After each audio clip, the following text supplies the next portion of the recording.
Kausapin naman natin ang kilalang political analyst at host ng 4 Alas na si dating Secretary Ronald Llamas. Magandang gabi po, Secretary Llamas, and welcome back sa Arangkada Balita. Magandang gabi, Ninya. Okay, siguro unahin ko na lang dahil pinag-uusapan po ngayon ito ng lahat sa social media. Ano po ang reaksyon mo sa mga naging pahayag ni Senator Pia Cayetano na hindi man lang daw sila kinumusta ng mga miyembro ng Senate minority sa kanilang sa nangyari dyan sa Senado? Una, parang nagkamali siya sa kanyang reaction doon sa speech ni Risa Hontiveros. Ang linaw-linaw, kung babalikan mo yung speech ni Risa Hontiveros, ang kanyang concern ay ngayon, hindi nung nakaraan. Bakit parang walang nangyari? Parang may concern siya na dapat iba yung ating conduct at this point. Dahil medyo nasubukan na husto yung credibility ng Senado, etc. etc. Parang ang dating kay Senator Pia ay binabaliwala yung nangyari nung insidente na putukan sa Senado. Tapos nung kinlarify ni Risa yung kanyang sinabi, ang sabi naman ni Senate President Alan Peter Cayetano ay may nangyari nga. Parang natawa ako doon sa mga responses dahil ang linaw-linaw kung meron kang minimum na cognitive ability, kung ano yung sinabi ni Senator Risa Hontiveros. Nothing to react about. Ikalawa ay may sinabi kasi si Senator Pia Cayetano na wala naman lang daw nangamusta sa kanila noong habang nagkakagulo. Ang sabi ni Senator Erwin Tulfo, nagpakita siya ng resibo. Ito, tinext namin sila, Vic Subiri, siya, si Win Gatchalian, etc. na nangangamusta. Kanya na, isang group nila yan, isang grupo ng mga senador. Pero may pitik naman si Senator Ping Lacson. Paano ko naman kayo kakamustahin? Parang hindi naman kayo problematic. Parang nag-enjoy naman kayo na kumakain. Nag-selfie pa kayo at nagpo-podcast. Diba? So ang pahiwatig ni Ping Lacson, parang meron kayong alam sa nangyayari kaya hindi kayo worried. Opo. No? So may dalawang reaction doon sa sinabi ni Pia na wala man lang nangamusta sa kanila. Yun nga po. So sa haba nga po ng sagot ninyo, nagguguluhan na po tayo sa ating mga senador. Iba-iba ang reaksyon, iba-iba ng may sarili silang mga narrative. Ano po? Sabi ko nga kanina nung kausap ko si Senator Erwin Tulfo, watak-watak ang Senado ngayon. Habang ang taong bayan ay araw-araw naghihirap para kumayod sa kanilang mga pamilya. So hindi ba sabi ng iba parang nakakahiya naman to, away-away kayo dyan tapos etong nangyayari sa ating bayan. Ano pong masasabi niyo dyan, Secretary Llamas? Well, sa aking 48 years in politics, ngayon lang ako nakakita ng Senado na ganito kadurog. Na ganitong Senado, na ganyan yung krisis niya. Ngayon lang ngayon ako nakakita. Imagine mo, may naghahabulan sa Senado, may nagpuputukan, may nag-iiyakan, may nagbabanatan about plots ng inorganize ito, conspiracy, etc. etc. At hanggang ngayon, hindi pa tapos yung krisis. Nagbabasa ako ng New York Times, Washington Post, nanonood ng BBC, Al Jazeera, Bloomberg, CNN, no, etc. etc. Ang dami. Ano nakikita mo? Pinagtatawalan tayo ng international media. How can that happen in the halls of your Senate? No? At ikatlo, even bago pa nangyari ito, ay talagang in crisis na yung ating Senado. Ngayon ka na nakakita ng mahigit 4 na senador na merong mga nakasampang kaso ng plunder sa ombudsman. Hindi pa dyan kasama yung mga ibang senador na natapos na yung term. At yung isa nga nakakulong na, katulad ni Bong Revilla. Yung iba ay pwede pang kasuhan. No? Ikalawa, ngayon na ako nakakita sa kasaysayan ng Pilipinas na 2 senador na kinasuhan ng crimes against humanity sa ICC. No? The first Asians with Digong na makasuhan sa kasaysayan ng ating bansa. Tapos, meron pang mga senador, at least 3, 4, na yung kanilang mga negosyo, yung kanilang mga kamag-anak, ay may kaso, no, sa market manipulation, et cetera, et cetera. So, parang nagmumukhang sindikato o mafia yung ating Senado na hindi lamang krimen ang mga kaso, kundi crimes against humanity. Talagang hindi ko alam kung paano sasalbahin yung ganitong Senado, lalo na after nung nangyari last week.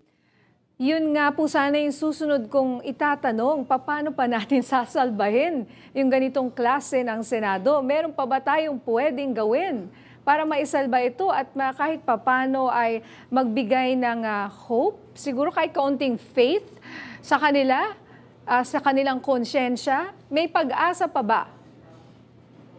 Well, una, kailangan baguhin yung liderato, baguhin yung mayorya. Dahil yung halos lahat dito sa mayorya na binabanggit kong may mga kaso, crimes against humanity, plunder, malversation, market manipulation, ay lahat, halos, if not all, ay nandun sa mayorya. Kung sila ay magpapatuloy na liderato ng Senado, talagang palubog ng palubog sa kumunoy, sa lusak itong Senadong ito. So yun ang una. Ikalawa ay dapat gandahan nila itong impeachment trial. Dahil yung buong bansa nakatingin dyan. Huwag nilang pigilan na lumabas yung mga ebidensya. And then act, vote accordingly. Ikatlo, dapat sa susunod na eleksyon sa 2028, huwag na tayo mamili ng mga tainted na mga senador. No? Maglagay na tayo ng mga maayos ang track record. May integridad, may decency, no? At hindi mga mistulang mga kriminal. Dahil we can expose and oppose the corruption of politicians, senators, institutions. Ngayon, pero sa 2028, in 2 years, we have to vote a new set of leaders. At sana, kasama ng mga iba pang institusyon ng ating gobyerno, sana makapag-elect naman tayo ng matitinong senador. Hindi yung namimili tayo between ano ba yung lesser evil at saka greater evil. Even a lesser evil is still evil. Okay, puntahan naman natin si Senator Bato de la Rosa na ngayon ay pinaaresto na ng DOJ sa NBI at sa PNP. So ano po ang inyong masasabi dito sa development na to? Una, hindi kinakailangan yung decision ng Supreme Court para siya ay hulihin. Wala namang legal impediment na hulihin siya, no? Even before lumabas itong rejection ng kanyang request for TRO. Actually, malinaw yung indication ng Supreme Court nung nagsabi na sumagot sila within 72 hours. Ibig sabihin, pwede nilang hulihin yan. Wala namang impediment, wala namang TRO eh. Tapos yung warrant ng ICC is a valid warrant. Dahil nagdesisyon diyan ang Supreme Court noong December 2020 na may jurisdiction sa atin, ang ICC. Dahil kung may krimen na nangyari habang tayo ay miyembro, that is part of the jurisdiction of ICC, and ICC is a treaty. A treaty has the force of law.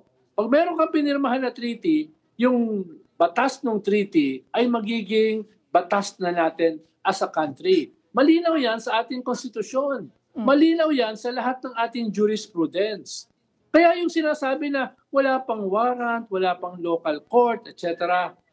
Ay nako, hindi ako abogado. Pero kahit sa akin, malinaw yung ibig sabihin ng ating konstitusyon. Malinaw yung ibig sabihin ng pinirmahan nating treaty. Alright. So, what about yung kaso naman ni Senator Robin Padilla?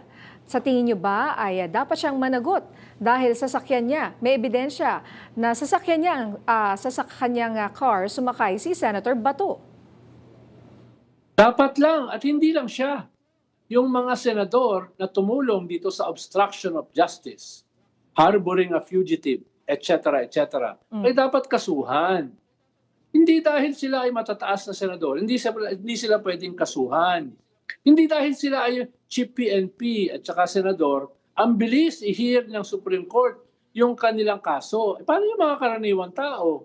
Pag nagkaroon ng kaso, yan ba ay aabot sa Supreme Court? Kung sakaling umabot sa Supreme Court, ganyan ba kabilis ang pagsagot? So, kailangan gawing halimbawa itong mga senador na lumalabag sa batas. Yun. Or else, ang anong tingin ng mga tao? Wala naman palang batas eh.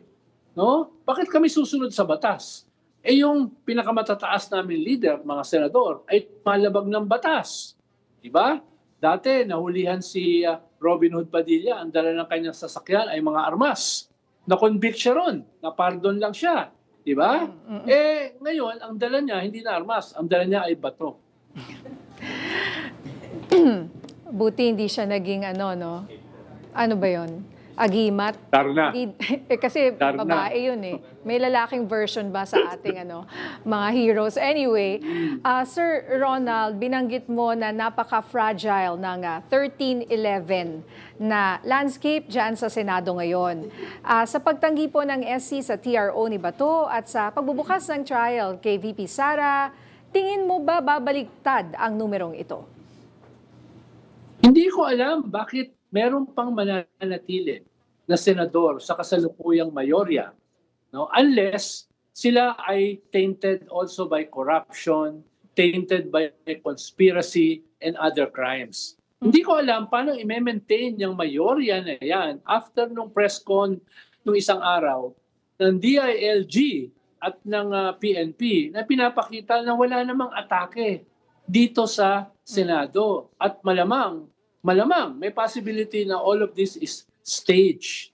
Wala akong makita na dapat manatili sa mayorya after nitong nangyari mga kabalustugan last week.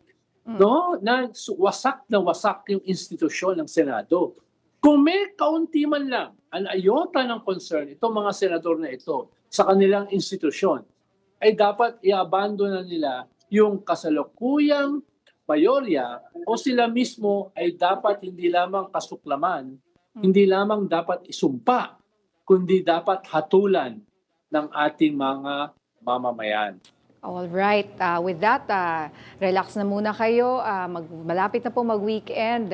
Secretary Llamas, maraming salamat po. Ingat po kayo. Salamat din, Ninya. Magandang gabi. Magandang gabi.